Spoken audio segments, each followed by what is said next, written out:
This is Supercharged number 2022.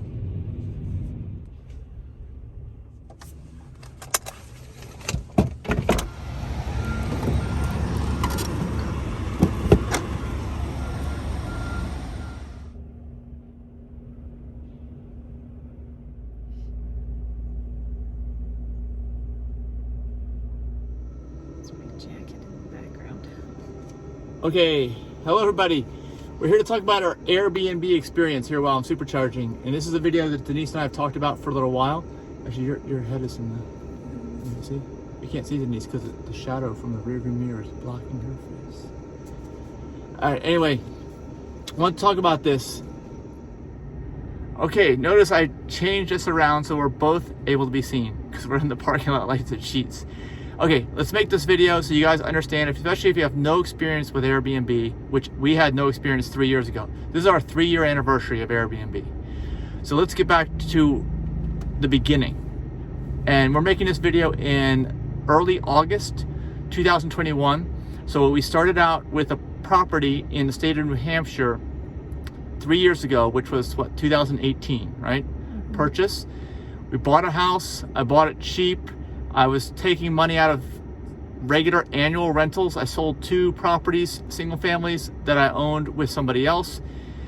Took half the money from those properties. So it was like equivalent of cash money for one property. And I figured, well, let me look for a deal. Let me look for a deal in the mountains, right? Denise and I looked around, right, for a while. And we finally settled and found one in New Hampshire in the White Mountains.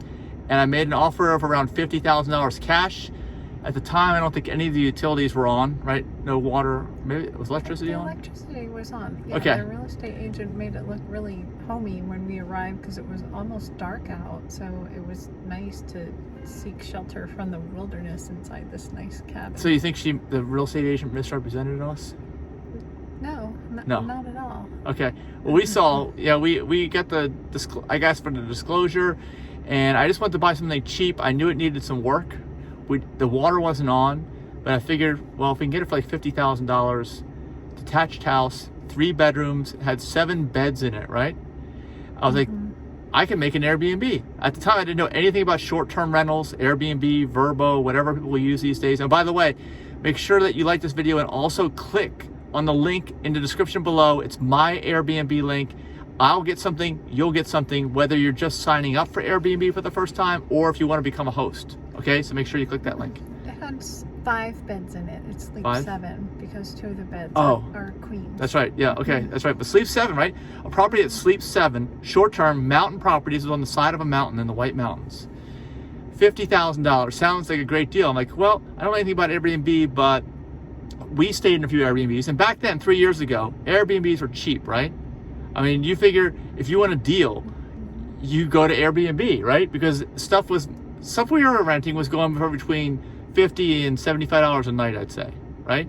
Is that what we were getting? Yeah. 3 years ago? Tiny little place with 1 room and. Yeah, and these were for detached, small, tiny houses, right? They weren't just a room. Actually, some cases we did get a room, but they were nice places between $50 and $75 a night, plus a cleaning fee and fees and taxes and whatever else it was.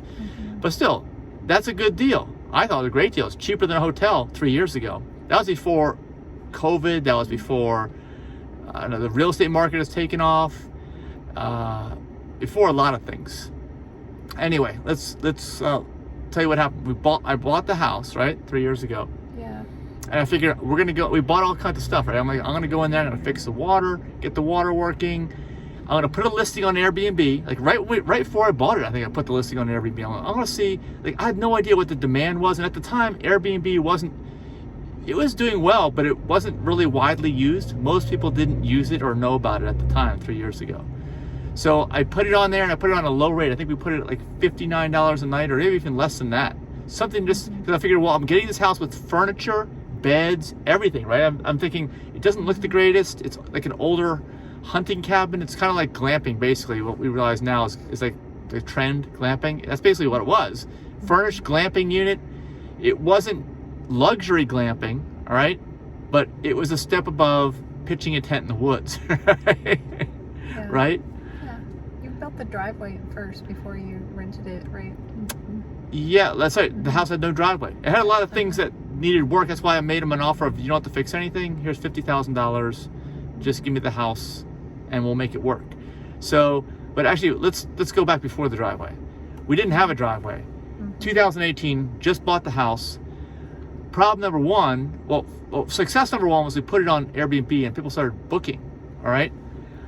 Problem number one was I couldn't find anybody to work on the house. So I had to put everything on hold with Airbnb. I think I remember I was kind of testing the water. People were booking, but then I was like, I can't do this because I don't have anybody to work on the house. And I bought stuff, tried to get the water working. It wasn't working. And I still couldn't find anybody to work on the house.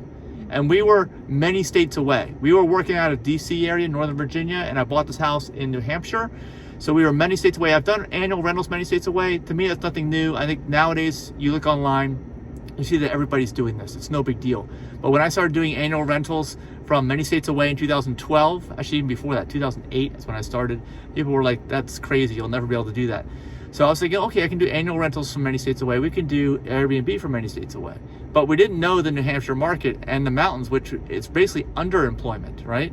Even back then. We know underemployment now because we can't find anybody to work at restaurants, right? In 2021. But that's recent.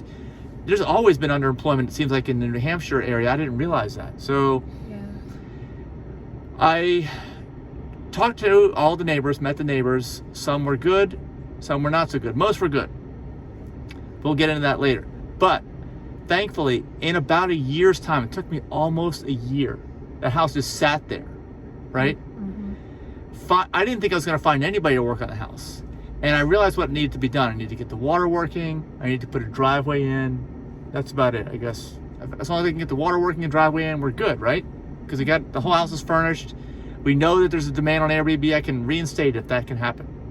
So 2019 in the summer, or actually in the spring, I talked to my neighbor, great guy, Ralph, if you're out there watching, thanks for watching and thanks for helping out. He hooked me up with Jesse. And Jesse did a great job. He continues to work for us today. He's been doing great. And I basically told him, I was like, look, I need the water on and I need driveway put in. And we had to end up, he advised us to cut some trees down. So it was more money than we thought. It's always more money than you think, okay? He got the water working on the original shallow well, right? We stayed there, I think, at one point. He put the driveway in. It was fine for us. Yeah, we didn't experience, did we have any negative? Well, we knew that the beds weren't the most comfortable, but I'm like, well, if we're going to offer it really cheap and it can sleep 7, I'm sure it's a great value for people that are not really going to care. And at the time, again, Airbnb was at a different level 3 years ago. It was only 3 years ago. It was like a whole lifetime ago. They were at a totally different level 3 years ago. So that was acceptable. We could do it.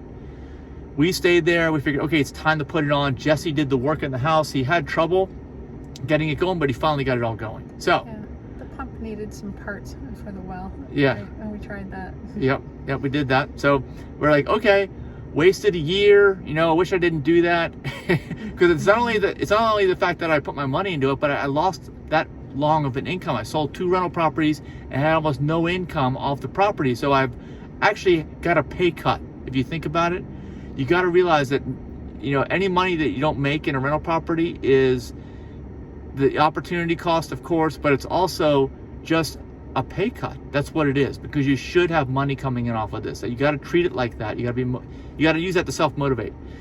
And I was motivated, but I couldn't find anybody. So Jesse comes along, he's great. Then we relist it, starts booking up like crazy, right? I think the whole calendar was full at those prices. And it was a bargain. Everybody knew they were getting, where are you going to find a detached house that sleeps 7 for under $60 a night? You know, it's better a deal than Motel 6 and everything else out there, no matter how cheap they are, because you're not getting 7 people sleeping in a room at a Motel 6.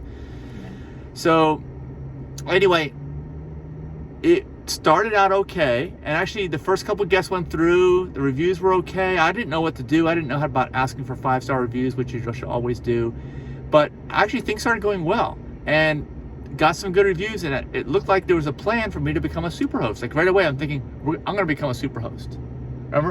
And I was so close right away, got all these great reviews, but then reality set in, which was everything started breaking, because everything on this house was so old, right? And when we talk about the well, We had problems when the water went out. I had to talk to Airbnb, I had to get them to cancel people. People who were just about to show up had to cancel because we had no water at the house. The beds, I started getting bad reviews on those. The refrigerator broke during the middle of this. People expect, we have a kitchen, they're gonna cook stuff. But yeah, the water running out was a mess. But people would show up and have parties for sure. We've heard about those horror stories in Airbnb. I'm sure those were happening. I didn't have cameras to look inside, and you're never supposed to have cameras looking inside your house. But even outside, I wish I had cameras. But we also discovered quickly I can't have internet, so I kind of advertised it as a cool getaway, no internet, like unplug. But because of that, I couldn't monitor the house. That's something I had planned on doing, but I couldn't. Well, we got that call about the shower not draining too, and it turned out that the septic system had failed. Yep. So we had everything failed: water supply, septic system, refrigerator, all the appliance, actually the kitchen, the stove and range, right? Yeah, oven and range. But that was like 40-year-old, 50-year-old appliance that Jesse couldn't even get parts for it, which I totally understand. Replace it. Looks great now. We got all these stainless steel appliances. The kitchen looks great, actually. The range was electric, and someone said that it would get hot and never stop getting hotter. So we were lucky that the thermostat broke on it. Yeah, it was like wide open. Yeah, it's either maximum or off, right? Yeah, one or the other. Or you just got to use it yourself. Just turn it on and off, right? So, but that was I'd say there was a good 10-month period there where it seemed like it was one thing after another thing after, and not only was that frustrating for me and anxiety inducing for me and everybody involved. Jesse was great. He was great. He's the best contractor we could probably work with. The money kept adding up too. My gosh, I only put $50,000 to buy it, but then I paid another $50 probably on top of for all these other things. Yeah. And we had to buy too. Of course, when we set it up, we had to buy sheets. All kinds of changes of sheets and things. Oh, and I did find a cleaner too. That's another key thing. Your handyman contractor is one key person. Your cleaner's your other one. And Leah has done amazing. Okay, she turns this place over the same day. People check out by 11. They check in by 3. She has, and actually I should maybe even change that to 4 p.m. I'm thinking about that. But anyway, she does a great job with that, right? Yeah. Amazing. I mean, couldn't ask for better. But we also realized that some people are picky no matter what. We've run into problems with the neighbors who weren't so happy that we had an Airbnb, and really we tried to satisfy them. Yeah. And hopefully they are satisfied now, especially if you're watching this. Because we're doing and have done everything we possibly can on our end to make it as smooth as possible. All right. But sometimes some things happen with the guests and we can't control it. Yeah. But that was also in the past. I'd say the problems with the neighbors are done. That's a historical fact, right? The issues with the house, we replaced everything. We bought all new stuff, basically. Okay? Yeah. So it looks better, it functions better. It's still like an unplugged getaway because we don't have internet. We're waiting on Starlink. That's a whole other talk. I think Starlink's gonna be a game changer for rural properties. It's not gonna be the unplugged getaway anymore. It's gonna be like, I can work here like for a month type of a place, You didn't mention the rodent problems. Oh yeah, we did. That's right. Jesse helped us out with that too. Yeah. Someone said that they heard rustling in the attic, so we called Jesse over. He showed up within 10 minutes or so. Yeah, he always does. Drives up the mountain to get there. And he said we were going to need an exterminator. We did have one come over, and they found chipmunks in the attic. Yeah. And we've done everything. Yeah, I think they're gone now. I mean, it took a little while. They would go away, and then the smart ones would come back that weren't killed off. Or and I'm vegan, I don't like to kill anything, but they probably, I don't know, depending on what the exterminator did, I have to just kind of remove myself from that. Anyway, well, that's solved too. And the other thing was freezing. We had freezing problems in the crawl space that was freezing the drains. Also another reason why they weren't draining right. And we had to fix that too. Do some of the spray and insulation, make that airtight. And conditioned space, like heated space in the winter, which Jesse helped us out with that too. And he also covered the back porch, which was dripping. The roof was dripping on the people as they were going in. We got a covered back porch. Still want to do a fire pit. We will do a fire pit, but we are finally recovering from all this money that I just dumped into the property, right? Yeah. So someone complained about the slope going down from the driveway to the stairs. It was downhill and it was slippery. Someone slipped, so Yeah. I sketched out some stones, paver stones, and Jesse had those installed. Yep, and that's key. Your handy person, contractor, and your cleaner are key. I cannot stress this enough, and I cannot also be thankful enough for who we have working with us right now, especially considering that first year of just not so great experience and totally inexperienced. And hopefully you're learning from this video, and if you are, give us a thumbs up so that you will realize what's going on. Now let's continue. That was the second year. Second year was just nothing but problems. Even at the first year, we thought we don't have any money coming in, but we had money coming in the second year, but it was nothing but problems. And Airbnb threatened to delist many times. Okay, second year, because I was constantly having to cancel because of these major problems that I had no control over, but they don't care. I mean, they say they care, but they don't care. They don't want to be a booking agency where your property is constantly having to cancel guests. That's the worst possible scenario. We worked around that. I'm still not a super host. I hope we will be super hosts soon. We've been addressing and fine-tuning, but the big thing I can report to you in the third year is the price increases. We are charging basically double or maybe a little more than we were charging initially because the market has changed. And of course, we've had to put more things in there, but people are paying this, and thankfully, I mean, I never would have expected this, especially on these glamping type units. They seem to be the most popular right now, right? Yeah. You can provide that experience. Well, when we first started, there were no window coverings upstairs. Even though no one can see you in this cabin, it's out in the middle of nowhere. Someone complained, so we put curtains up, and it looks nice in there. Everything matches. We replaced some of the old creepy furniture with newer items that our cleaning lady helped us find. So it's a lot more homey in there now. But let me also say that we started this off as like an inexpensive, high-value property of glamping, right? And I put glamping now in the listing. I want to make sure that you always want to set lower expectations, under promise and over deliver. So that's what I'm trying to do.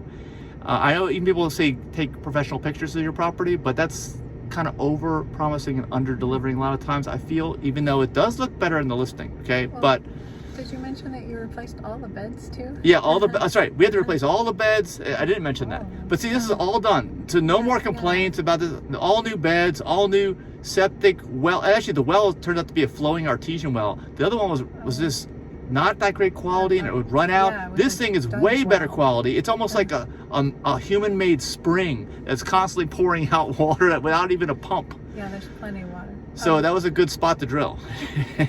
Complained about the shower head too. It would like hit you in the face. So and it's a small shower. I mean, this is basically like a tiny home. It's like the original tiny home. It's like an old hunting cabin. We don't endorse hunting. We're vegan, but it's set up that way. I mean, you got 7 people.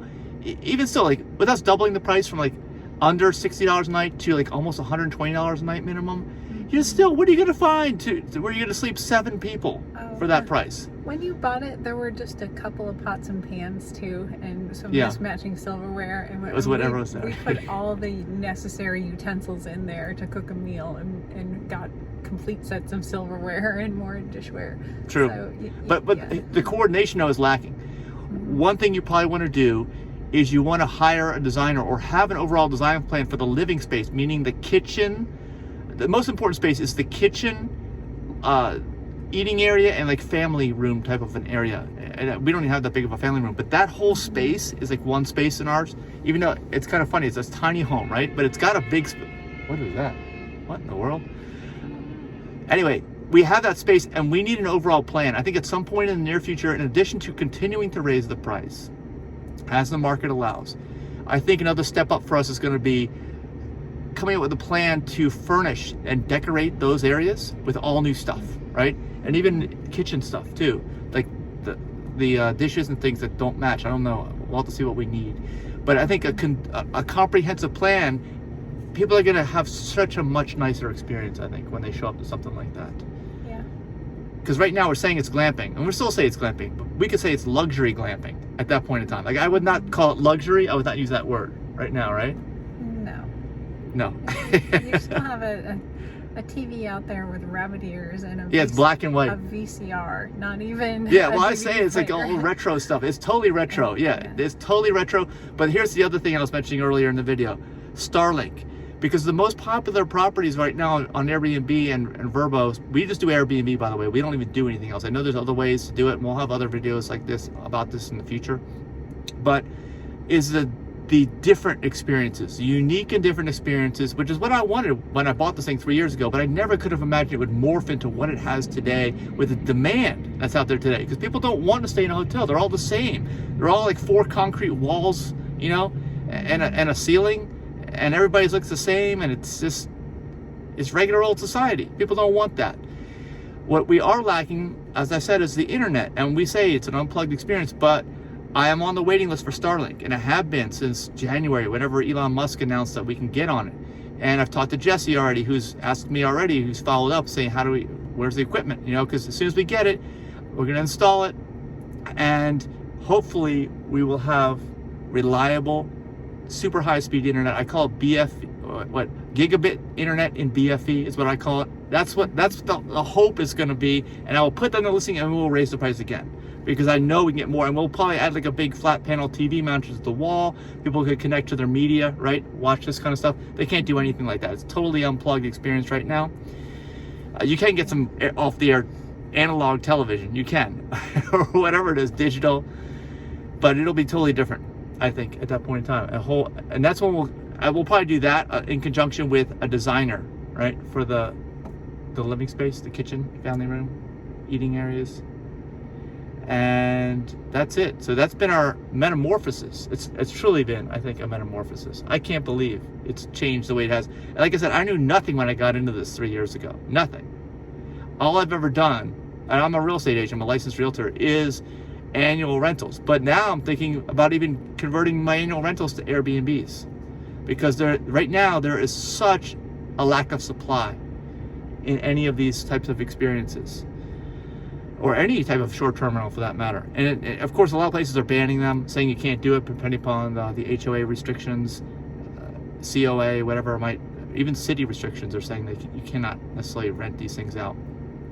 But you just need to follow the restrictions. And thankfully in New Hampshire, there's like no restrictions on anything. It's just it's more of a Republican type state, you know, we're anti-government, anti-regulation type place. But we still want to provide the best experience for our neighbors and also for the guests. And that'll give you the best overall everything. And hopefully we can become a super host soon. That's the goal. Anything else you want to add about this? Did you preemptively replace the hot water tank? Oh, yeah, no, it broke. No, nothing was preemptive. Everything, that's right, at one point, you got the water working, but now there's no hot water. No hot water at all. You got cold water. We can't take a shower. We don't want to take a cold shower. A cold shower is awesome, actually, but I would never tell a guest that you have to take a cold shower. You should just enjoy it or whatever, because they're not going to take that. They're not going to be okay with that, right? Yeah. Either you're only paying $59 a night to house 7 people, you're still not going to be okay if you got no hot water. Yeah. And none because it broke, not because they ran it out and had to wait. It just broke. Mm-hmm. And it had, of course, a weird shaped, hard to find water heater that fits in this small bathroom that we have. Yeah, it's a really small space in my closet. Yeah. But it's part of the unique experience, right? Yeah. The vacuum cleaner broke too. Everything broke. We just about knew everything. So, yeah, I wonder if other people start out with purchasing a place as is and just trying to rent it as is. Or do you have similar experiences? Yeah, write it in the comments. We want to hear from you, okay? Because I definitely am hearing more and seeing more online about people who go in and make a house absolutely perfect, putting all kinds of money and taking out like massive mortgages and doing that. But of course, there's no mortgage on my part. Okay, I'm telling you this up front. I was taking cash from other rentals I had, and it was all done in cash. So it's different, but it does seem, even if you take out a mortgage now, the numbers seem to indicate that you're going to make some money. You're going to make some good cash flow because the mortgage rates are so low. But it's of course very hard to acquire properties right now. Just about any market, it's an auction. Every sale is an auction. You're involved in a bidding war with people just about anywhere, at least at the recording of this video. And I know that from being on all the different ends. And I actually haven't bought any properties recently because of that. But there are others that say the prices are going to keep going up. I don't know. I cannot tell you that. At least not in the short term, I can't tell you that. Long term, they always go up. We know that. price of everything. Any kind of asset that increases in value just continues to increase over time. So, any other words of wisdom for anybody starting out there who has never done this before? I manage it all by myself. Denise can say this, right? I mean, from the app, from the Airbnb app, from anywhere. You just got to make sure you check your phone. I wouldn't outsource it. It'd be a great learning experience, even if you do outsource it eventually, to do it yourself first, right? And that's going to be costly too, though, for these management companies. I've helped manage too, when you didn't know what to say to someone. Oh yeah, when we got in some tough situations, we've been in some tough situations. Yeah. We've had to put directional signs up too. People get lost, end up on private property. That's not a good thing. I've had to do so many things to make sure that people don't get lost when they show up. All right. All right. That's it. So make sure you give us a like. Make sure you click the link to either sign up for Airbnb as a traveler or as a host, because we're both going to get something special from Airbnb by using that link that you see in the video. And give us some ideas too.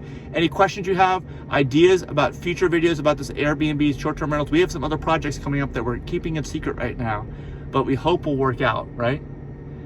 That will be short-term rentals. It seems like everything I'm doing going forward is short-term rentals. I'm not doing anything with new annual rentals.